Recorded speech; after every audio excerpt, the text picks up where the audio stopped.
So the Prisma arch and tower that you can option onto your Cobalt does have this nice bimini top, as well as the tower is actually power actuated. What that means is you can press a button to make the tower go down and up. 3 steps in order to do that. First step, turn the battery switch on, make sure the power is on. 2, at the helm, there's a toggle switch for arch power. What that does is it actually turns on your up and down toggle, which is located on the starboard side, right behind your cooler compartment. Let's go ahead and check those things out and see how the tower actually works.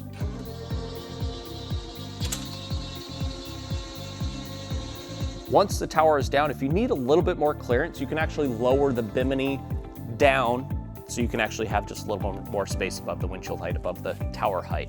In order to do that, your rear stanchions, you can remove those, and then the bimini actually will fold flat against the rearmost part of the tower structure. When you need a little bit more shade on your boat with the Prisma arch, you can unfold the bimini top to provide you that shade.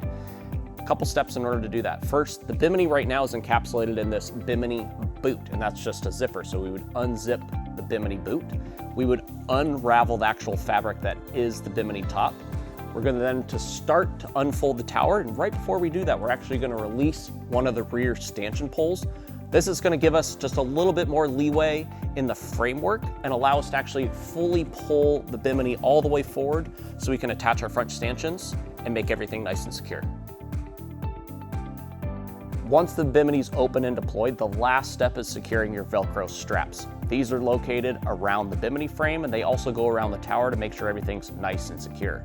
When you're ready to put the bimini away, it is the reverse process of what you just saw. So you want to make sure to undo your Velcro straps, undo your pull receptacles, fold the main frame back on the rear frame, ravel up all the canvas, and then secure it within that bimini boot. Thanks for checking out today's video on how to open and close your bimini on your Prisma arch tower. We'll see you on the water.